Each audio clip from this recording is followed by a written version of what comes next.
All right, let's do it. Welcome to CAP STRAT this week for the week of September 11th. Woodall, Mike Rarey.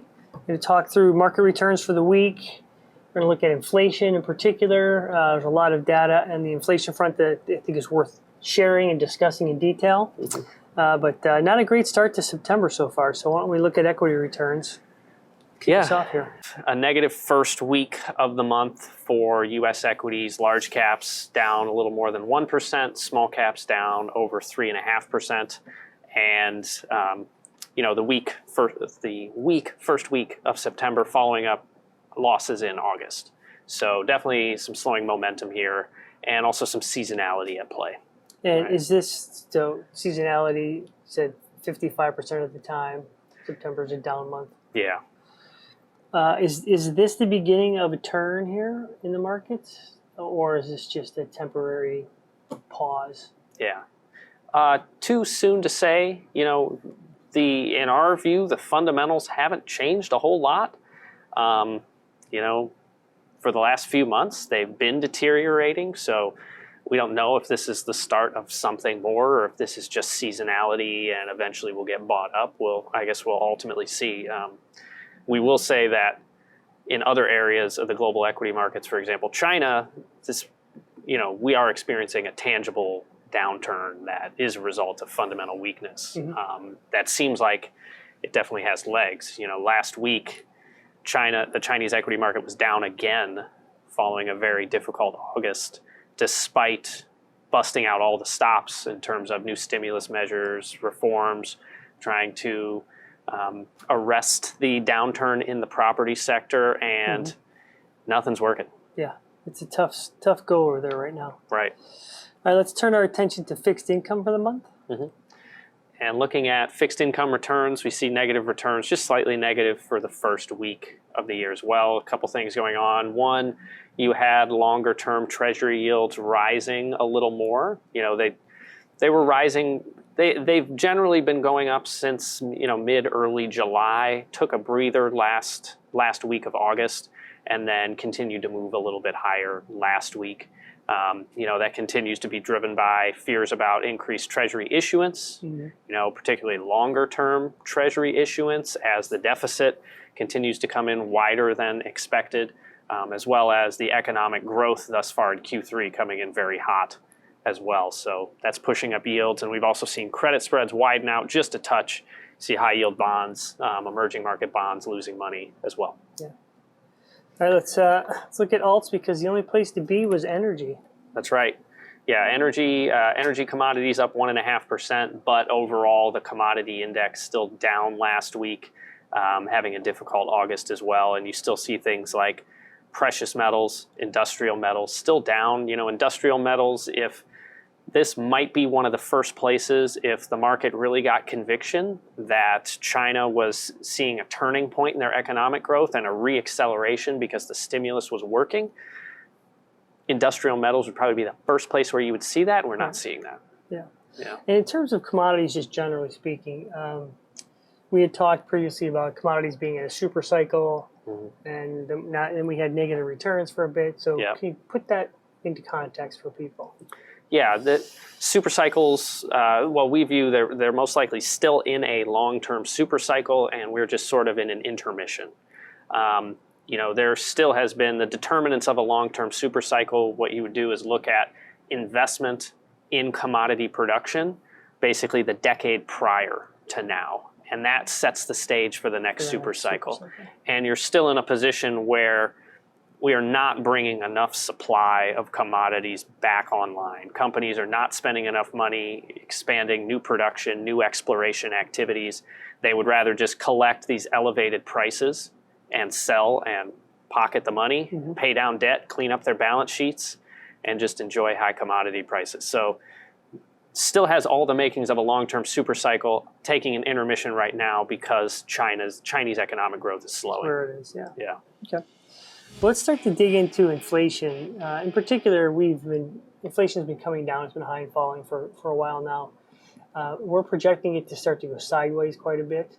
So let's dig into the inflation framework slide. Yeah, we'll start with with headline CPI, so the dark blue line, that is what we expect going forward now will basically move sideways. The big disinflationary impact of commodity prices being so elevated post-Russia invading Ukraine, and that then coming down since then, that's one of the big reasons why that dark blue line has come down a lot. Other things have contributed it, but it's primarily been food and energy. And now that that's sort of out of the year-over-year comparison and economic growth has been a little stronger than expected, there's apparently no recession. That's why we see headline CPI moving sideways. When we get the headline CPI print this week, it'll probably be close to 0.8% month over month, and it'll bring the year over year back up, right? And so those are those dynamics. How does the Fed look at that reacceleration? They are aware of it. They are taking it into account because they know that consumers set their inflation expectations based on headline CPI. Even if the Fed looks to set monetary policy based on core CPI or core PCE, they have to be cognizant of headline CPI, right? Yep. And then you have core CPI, which is where we think there's some really interesting dynamics going on that we want to dig under the hood on. But we do see continued disinflation for the next 11 months in our forecast horizon, but then actually kicking back up. And as we get towards the tail end of our forecast horizon, it's going to be probably another situation where sort of the easy disinflation is over. And now it's going to be hard to get that last 1.5% out. Right. And we'll see how the Fed handles that. Yeah. Okay. So let's dig in and show this heat map here. Explain to folks what we're looking at. Yeah. Let's really focus in here because there are a lot of charts. But basically, you're looking at every month over the past 12 months. These are your weights in the CPI basket. You start with headline, then you go down to core, and then you have month over month the contribution to CPI. So there are a couple things. We'll start off in the core. Up 4.7% year over year through July. We expect that'll come down when we get the August figures.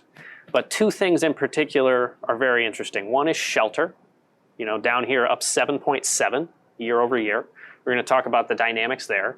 And then the other one we want to talk about is medical care services, which when we say it's contributed a negative, down there, negative 1.5. Negative 1.5 year over year.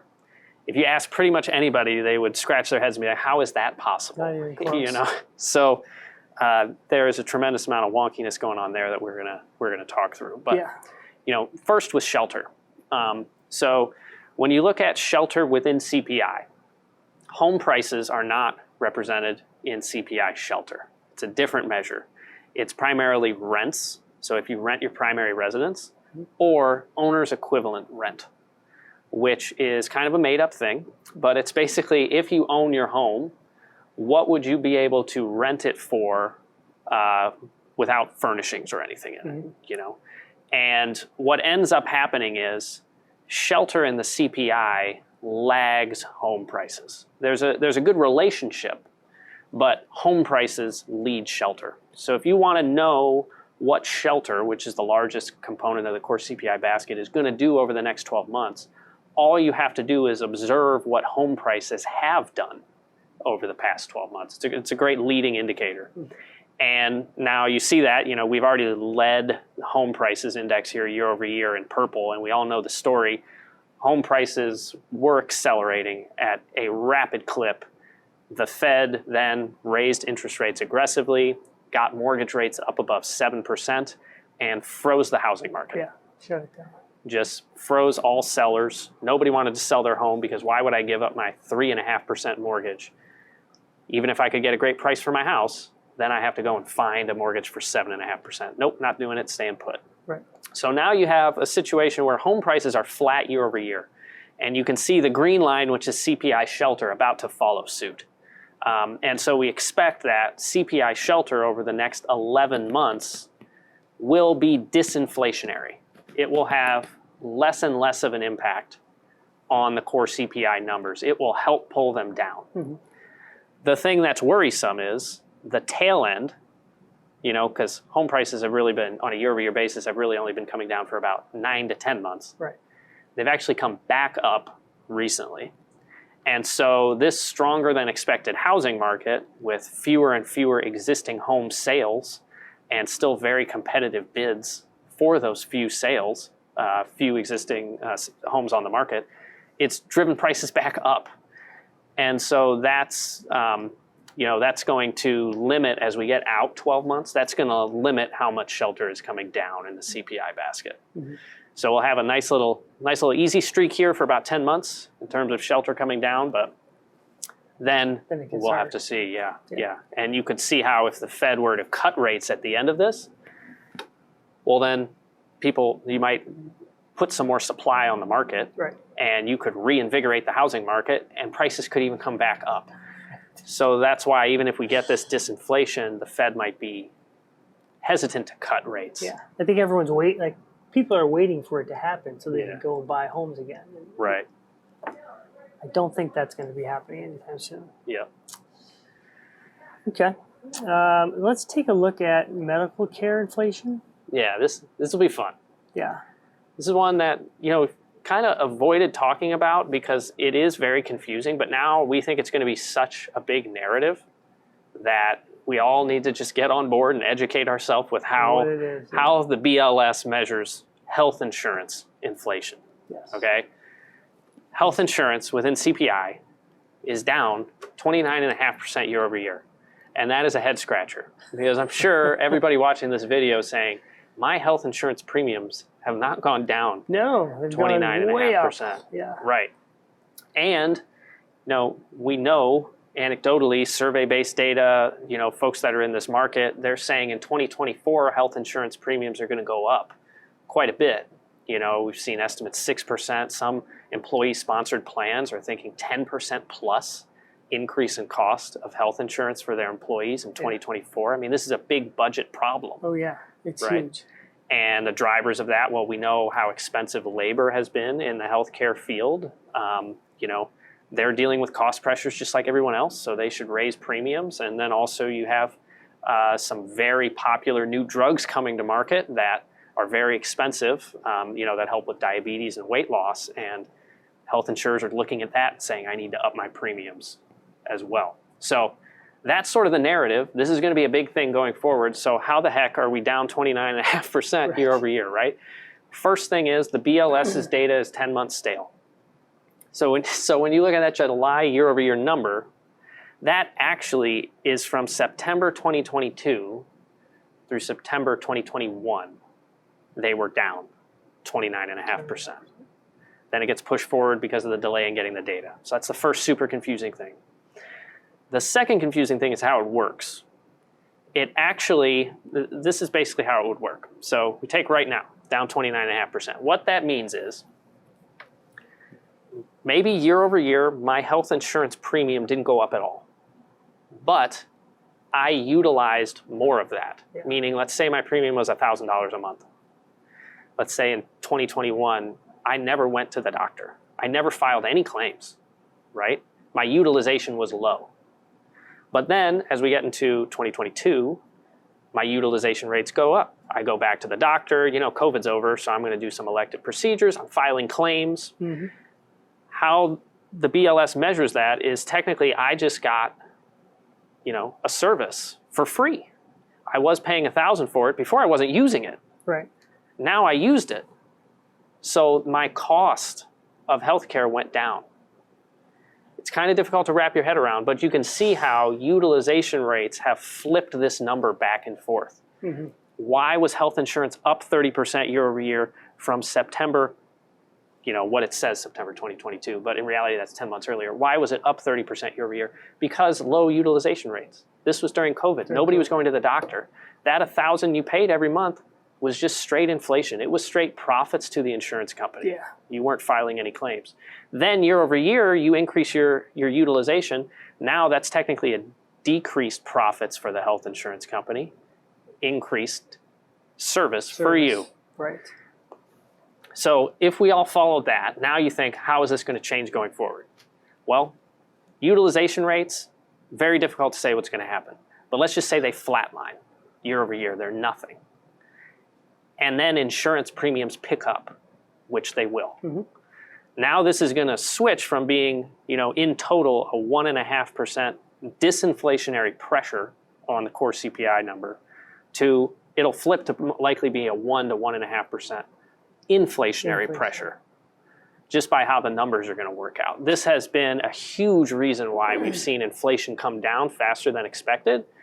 Now that sort of downward pressure will be gone. And what's the stickiness of this cost? Oh yeah, I mean, well, if we were to put a different chart up here and you would look at health insurance or medical care inflation since 2000, it outstrips core CPI. Yeah. It's one of the most persistent, stickiest, fastest growing inflation goods in the basket, right? And so we got a little break from that. Now it'll just be back, outperforming the CPI basket. Mm-hmm. And the other thing about this is largely unavoidable. You can only do so much. You can, you raise your deductible, plans, whatever, change your plans, but by and large, people need insurance and companies need to provide it. So talk about the company angle, because that's a different angle, but probably more significant, because even like a company like us facing pretty significant increases in premiums, that's a difficult cost to manage. Yeah, it's difficult to manage, and especially making decisions to manage it in a very tight labor market is hard, right? On a high level, you think, well, I can absorb these increased costs as a company, provide this benefit to my employees, and it just eats into my margins. Or I can pass it along to my employees. Are they going to leave? Yeah. Right? Yeah.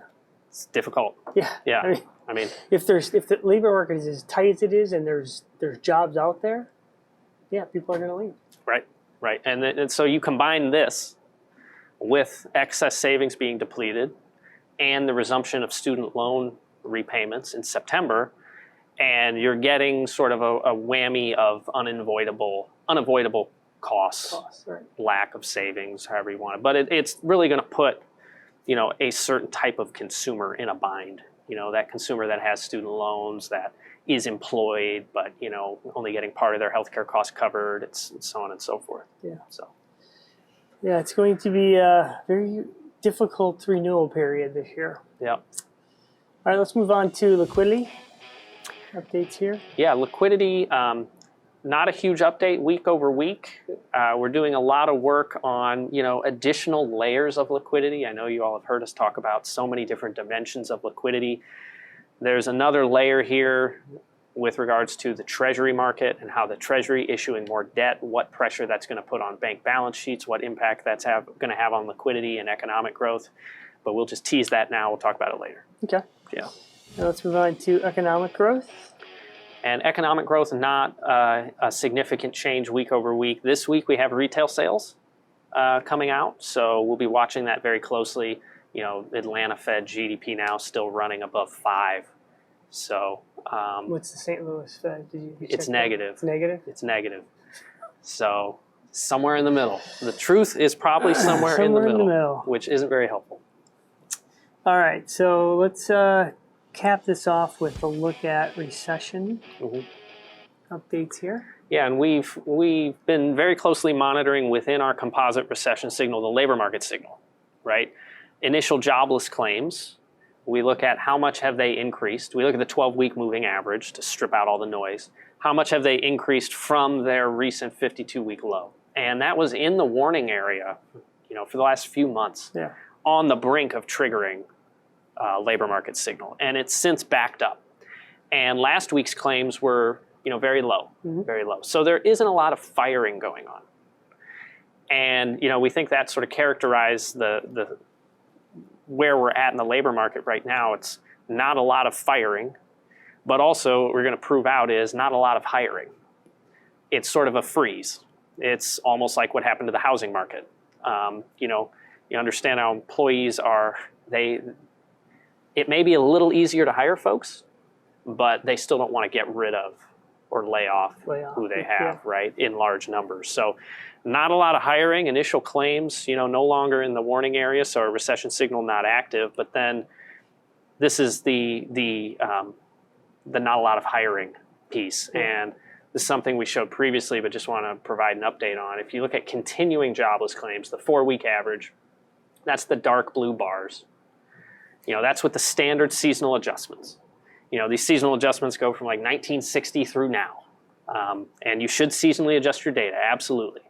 But if you look at jobless claims in particular, initial and especially continuing, the amount of continuing claims that were filed during the COVID-19 pandemic were like a 5 standard deviation event or something. They're like a black swan event. And that has a huge impact on the seasonal adjustment factors going forward. So if you look at those light blue bars, that's if we use the seasonal adjustment factors that would be calculated on the 1960 through 2019 data. So pre-COVID. Pre-COVID data. And that tells a story that's much more consistent with everything we've seen, where continuing claims have been rising and kicking up here recently as we've seen labor force participation come back up. Pretty strong trend there. Right. A totally different story. Yeah. And now that we've seen labor force participation kick back up, which makes sense given that excess savings are depleted, right? Yep. It's harder to go out and find a job. And some of these folks thought they would be able to find it quicker than they have. Or, some companies are trading labor, right? They're swapping one for the other. That's also shown here. Another way to look at it with the, minimal hiring is job openings have come down a lot. Yeah. And a lot recently. The July figure came down quite a bit.